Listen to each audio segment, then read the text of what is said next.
Good evening, folks. Tonight we're going to be discussing how we calculate the density of a substance or an object. In the past, we've learned how to measure the mass of an object, we've learned how to measure the volume of an object, and we learned how to measure the distance between 2 points. Today, we're going to discuss density.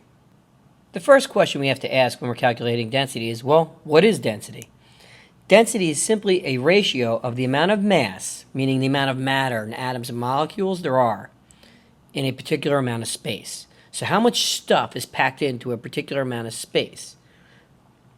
You'll notice here that I wrote down the word ratio, because density, in other words, is a ratio of how much mass, remember we said how many atoms or molecules, this is our mass, right, divided by how much space they take up,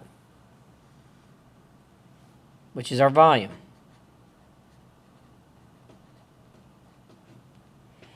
So density is really a ratio of mass divided by volume.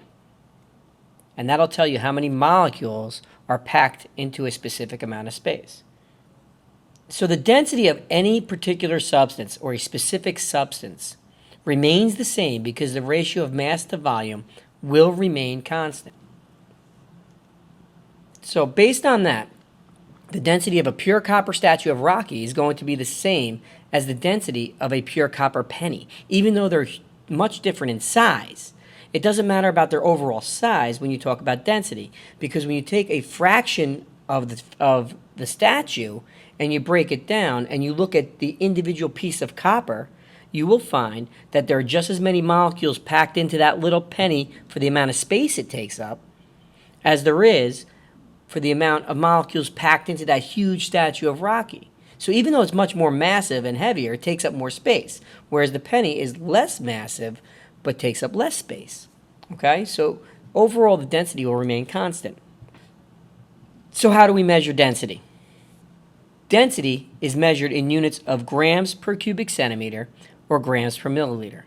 Now this should make a little bit of sense to you because in our past aims, in our past laboratory experiments, we found that a cubic centimeter occupies the same amount of space as a milliliter. The formula for density is density equals mass divided by volume. We can use this formula to make something we call a density triangle, or plug it into what we use and we will be using throughout the year, something called a formula triangle, where you have a setup like a triangle here, and you see the mass is divided by volume, so the mass is going to go up top, and it's going to plug in here. You're going to have volume over here, and you can draw this little line there, and the density is going to plug in here. With this density triangle, we can do several different calculations. We could calculate the density by covering up the D and dividing mass by volume. We can calculate the volume by covering up the V and doing mass divided by density. And to calculate for mass, we cover up the M and we multiply the D times the V, the density times the volume. So for any quantity you need to solve this equation for, you simply cover up that quantity and you do whatever the triangle tells you to do. So if it was density, like we said, it'd be mass divided by volume, and so forth. Remember, mass is measured in grams. Volume can be measured in cubic centimeters or milliliters. Now you have to be careful because sometimes cubic centimeters is written as cc, cubic centimeters. So we would add that up here as well. So the units for density could also be grams per cubic centimeter. Okay? So down here you're going to have grams per cubic centimeter, and we'll write it both ways, or grams per milliliter. So this is how you set up a formula triangle. Now let's use this to solve some problems.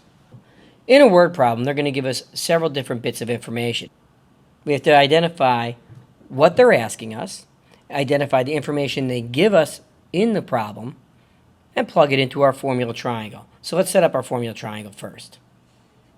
Remember, density equals mass divided by volume. So what are they asking us? They're asking us what the density of the cheese is. So they want to calculate density. So based on that, we have to assume that they're going to give us both the mass and the volume of the cheese so that we can do the calculations. Otherwise, we cannot do the calculations. So what is the mass? This problem tells us that the brick of cheese has a volume of 80 cubic centimeters and a mass of 100 grams. So we'll plug 100 grams in first. Remember, density equals mass divided by volume. So they gave us the mass of 100 grams, and they tell us the volume is 80 cubic centimeters.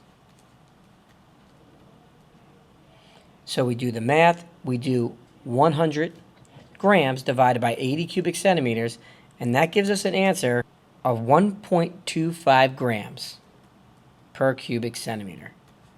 And what you'll see here is we divided the grams by cubic centimeter, and that became our units for density, and 100 divided by 80 equals 1.25.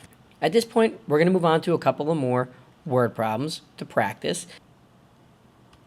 So here's another word problem. First things first, let's set up our density triangle, all right? So we get used to setting up these formula triangles.